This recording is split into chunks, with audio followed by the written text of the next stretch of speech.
Bonjour à tous, j'espère que vous allez bien. Nous avons passé encore un mauvais moment ce week-end, un de plus, comme dirait Thomas, Constant et Antoine, hein, après l'excellent live qu'ils ont fait, c'est-à-dire après le match contre Nice. Alors il se trouve que les lives de Lyon Fan TV post-match sont moins orientés autour des notes des joueurs, du nombre de passes, et finalement c'est pas plus mal parce que ça libère la parole des consultants de Lyon Fan TV. Et j'ai vu la mine de Constant comme je l'ai jamais vu, abattu comme jamais. Euh, et ce matin, j'ai lu l'interview qu'a donné Cristiano Ronaldo à Talk TV. C'était une interview qui a eu lieu en fait mercredi et jeudi dernier, donc sur la chaîne Talk TV, vous pouvez la voir en anglais. C'était une interview à Piers Morgan, donc le journaliste, et il lui demandait en gros où il en était, et Cristiano Ronaldo s'est lâché. C'est lâché, bon. Je vais pas juger du personnage ni du joueur, c'est pas l'objet, nous on est fans de Lyon. Mais il a dit quelque chose de très vrai. Cristiano Ronaldo, il a dit depuis Alex Ferguson, il n'y a aucune évolution au club. Il n'y a aucun progrès depuis mon départ. C'est comme si dans ce club on avait arrêté le temps. Il poursuit, bon, et il nous raconte clairement que ce club doit repartir de zéro. Qu'il faut tout détruire, comme Picasso savait le faire, pour mieux reconstruire. C'est textuellement ses propos. Hein. Et il arrive à la conclusion, s'il faut commencer par moi dans la destruction, je serai le premier. Le constat pour Manchester United, en analogie, vaut vraiment pour l'Olympique Lyonnais. On a arrêté le temps. Et Cristiano Ronaldo, alors, après, a quand même le courage de dire, si ça doit commencer par moi, ça doit commencer par moi. Le club est à reconstruire. Depuis Ferguson, c'est le néant. Comparé avec l'Olympique Lyonnais, depuis 2008, on a arrêté le temps. On a arrêté le temps. Alors, les premières années, on a encore fait illusion. Hein. Karim Benzema avec Juninho sont partis en 2009. On a quand même recruté en 2009 Bafétim Gomis. On avait recruté Michel Bastos, Lisandro Lopez, l'excellent. Et donc on a fait illusion quelques années encore. J'oubliais Alexis Sissoko. Donc c'est vrai qu'après le départ quand même un peu chahuté en juillet de Karim Benzema au Real Madrid, le club a très vite pallié en prenant quand même un remplaçant d'envergure au FC Porto, Lisandro Lopez. Et c'est vrai que finalement la page a pu assez vite être tournée. Parce que vous perdez un jeune qui allait devenir Ballon d'Or, mais ça on ne pouvait pas le savoir, par un joueur extrêmement prolifique et niaqueur, excellent, Lisandro Lopez, Bafétim Gomis, voilà, on commence par un match contre Anderlecht, on gagne 5-0. Donc on a fait illusion encore quelques années, voilà, et après l'illusion au fil du temps, on se retrouve, excusez-moi quand même 13 ans après, dans une situation inenvisageable. Et je l'avais dit plusieurs fois, mais bon, personne n'a voulu écouter ce que j'ai dit. Vous pouvez changer l'entraîneur tant que vous voulez. Vous pouvez vous appeler Claude Puel, vous pouvez vous appeler Rudy Garcia, vous pouvez vous appeler Hubert Fournier, Bruno Genesio, vous pouvez vous appeler Silvino, vous pouvez vous appeler Rudy Garcia, vous pouvez vous appeler Peter Bosz, vous pouvez vous appeler Laurent Blanc, ça ne change rien. Il y a d'excellents coachs au milieu, il y en a moins bons, il y en a qui ont fait des efforts, d'autres moins. Les constats sont les mêmes. Bruno Genesio, je ne sais pas si je l'ai cité, excusez-moi. Les constats sont les mêmes. C'est pas les entraîneurs le problème. Ce club est à reconstruire complètement. Complètement. L'interview de Cristiano Ronaldo doit faire écho dans la tête des supporters. Il faut déconstruire le club. Alors, on a un stade, oui, eux, ils ont un magnifique stade aussi, Manchester United. Le voisin à côté a grandi, City, depuis son rachat en 2008. Eux, ils périclitent. Nous, on voit des clubs nous passer devant régulièrement, en termes d'infrastructure, pas forcément, mais surtout en termes de sportifs, de joueurs. Donc, au final, vous vous retrouvez avec un décalage total entre ce qu'on a été et ce qu'on est aujourd'hui. Alors après, heureusement, pour l'Olympique Lyonnais, vous avez des supporters qui font preuve de mansuétude ou de pusillanisme. Voilà, vous hésitez entre les deux termes, mais voilà. Dans un autre contexte, dans un autre club, ça se passe pas comme ça. On sait qu'on doit beaucoup à Jean-Michel Aulas, donc on a été très indulgent. Voilà. À un moment donné, quand vous vous retrouvez au match des légendes et que vous avez des stars du club qui refusent de venir parce qu'ils sont en froid avec la direction, on peut citer des noms, Sidney Govou, Grégory Coupet, le plus grand gardien que l'Olympique Lyonnais n'ait jamais eu. On peut citer également, alors il va dire oui, j'étais avec Bordeaux, concentré sur Bordeaux pour le maintien. C'est un bon argument. Bordeaux était déjà quasiment condamné. Vous vous retrouvez quand même avec quelqu'un comme Juninho qui ne vient pas, donc vous vous retrouvez avec votre meilleur joueur de champ de l'histoire quasiment et votre meilleur gardien qui ne viennent pas. Ça interroge. Des gens comme ça qui ont créé la légende, s'ils sont pas là, la fête est gâchée. Et au final, ça ne fait que renforcer le malaise. Il faut s'appuyer sur des gens comme ça pour reconstruire le club. Mais, excusez-moi, sans Jean-Michel Aulas. Voilà. Je voulais faire un tout petit édito. Après, moi, je suis évidemment pour le boycott. Quand je vois encore 60 000 personnes qui viennent, alors, on va me dire, oui, mais c'est pour Karim Benzema. Mais Karim Benzema, je l'adore. J'adore le joueur. Il n'a pas fait très longtemps à l'Olympique Lyonnais, excusez-moi du peu. Hein, il a joué 2-3 saisons, dont 2 pleines à l'Olympique Lyonnais. Il a fait la très grande partie de sa carrière au Real Madrid, et tant mieux pour lui. Hein, c'est un joueur magnifique. Voilà. Si on n'amène pas Karim Benzema, je pense que le stade, il n'y a pas 60 000 personnes, donc on se berce d'illusions. Pourquoi allez-vous au stade? Posez-vous la question aujourd'hui. Est-ce que vous voulez continuer à contribuer à ce système qui va dans le mur?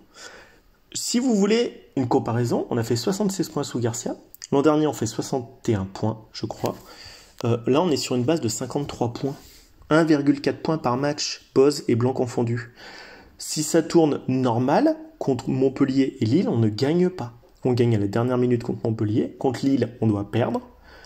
Contre Nice, on arrache un nul miraculeux. On doit avoir 2 points sur 9. 2 points sur 5 matchs. On ne doit jamais avoir 7 points. On a tiré 5 points de manière... tant mieux, hein, on va dire, voilà, au niveau comptable.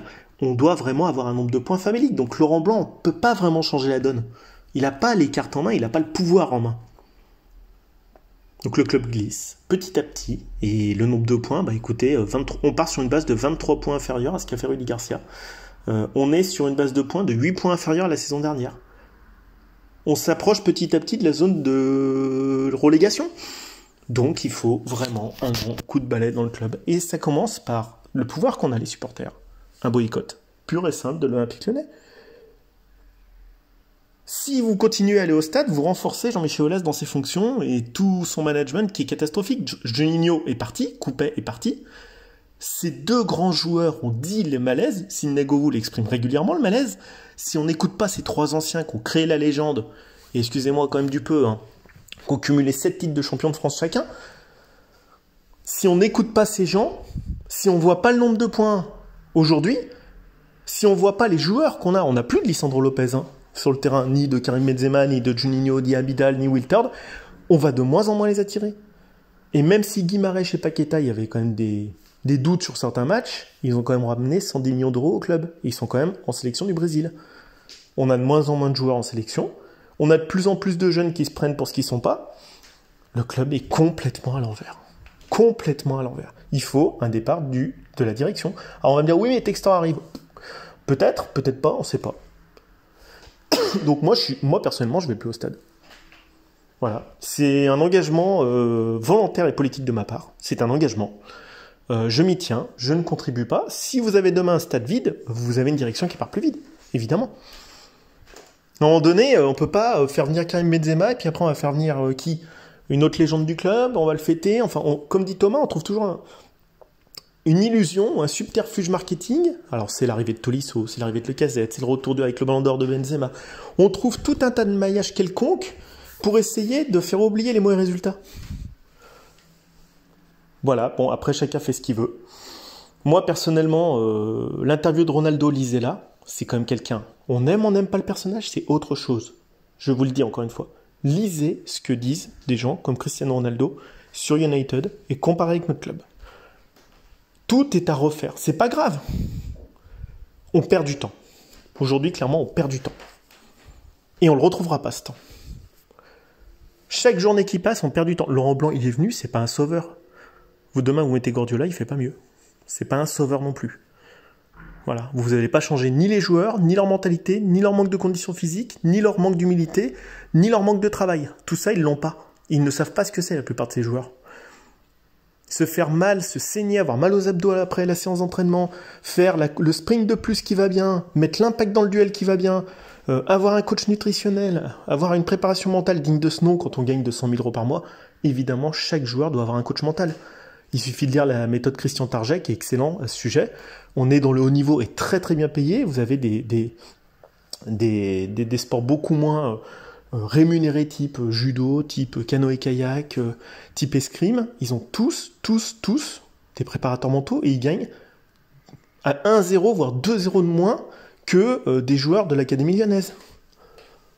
Ouais, quand on voit France-Afrique du Sud, l'impact ce week-end, il n'y a pas de triche. Les mecs, ils y vont comme des tarés. Aucune limitation physique et mentale. Voilà. Nous, on va voir quoi? Une bande de rigolos qui marche. Vous pouvez mettre plein de joueurs de CFA, vous verrez même pas la différence avec ce qu'on fait aujourd'hui. C'est inadmissible. Et si vous payez et vous vous asseyez, vous contribuez à alimenter ça. Vous supportez ça. Être supporter de l'OL, à un moment, c'est se dire stop. Je ne veux plus de ça. Merci, au revoir. S'il faut passer par des anciens comme Coupet ou autres pour reconstruire le club, ou Govou ou autres, ou Juninho, excusez-moi, peut-être. Mais pas dans ces conditions-là. Juninho, je l'ai beaucoup taillé parce que je pense qu'il n'avait pas l'expérience du poste de manager. En attendant, il a ramené 2 très bons, voire excellents joueurs pour Paqueta. Alors après, il y a des sautes chez Paqueta, évidemment, mais on ne va pas les retrouver. Il a au moins amené ça au club. Aujourd'hui, ils amènent quoi? Tagliafico, je ne sais même pas comment il est venu dans ce club. J'ai même pas compris comment, bravo Chéreau en l'occurrence là-dessus, rien à dire, mais honnêtement Lacazette, Tagliafico et Lopez, ce sont les 3 arbres qui masquent l'incompétence de 30 joueurs, et puis tu as enlevé le Penant aussi. Tolisso il est venu à l'infirmerie, je comprends même pas ce qu'il fait là, de toute façon je l'avais dit que Tolisso il jouerait pas de la saison comme constant. Toko Ekambi il est d'une arrogance sans limite, Oussama Aouar il se remet pas en question, Cacré il s'est vu plus beau qu'il l'était, bon, Ryan Cherki, au moins, quand il rentre, il apporte des trucs. Voilà. Gusto, il a un sifflard d'enfer aussi. Je suis désolé, vous le voyez avec son énorme 4x4 roulé, comme dit Thomas, à 150, arrivé au centre de l'entraînement avec Loukeba, c'est inadmissible. Boateng, il est complètement paumé. Il y a un joueur sur 2 qui est perdu dans ce club. Il sait même pas ce que c'est, être sportif de haut niveau. Donc, prenez l'interview de Cristiano Ronaldo, il faut tout reconstruire. Et c'est nous, la seule action qu'on peut faire, c'est le boycott. Ou manifester. Voilà, la blague, elle est vraiment assez durée. Franchement, c'est peut-être un édito un peu politique. Thomas, j'ai senti un grand ras-le-bol dans sa dernière vidéo, les 5 choses qu'on a apprises. J'ai senti un grand ras-le-bol chez Constant, chez Antoine de Madagascar et chez Thomas après le débrief. Même des gros mots, ils en avaient marre et tout. À un moment donné, ça peut pas durer.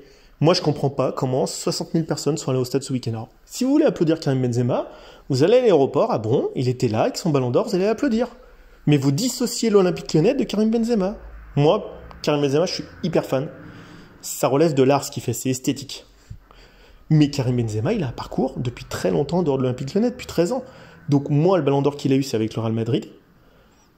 Et pour lui, mais c'est aucunement lié aujourd'hui avec l'Olympique Lyonnais.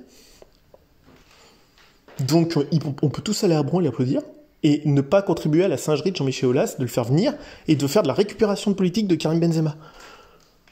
Voilà, on est bien d'accord. Bon, c'est tout ce que j'avais à dire. Réfléchissez et passez une excellente journée, sachant que le purgatoire n'est pas éternel. Soit on va en enfer, soit on va au paradis.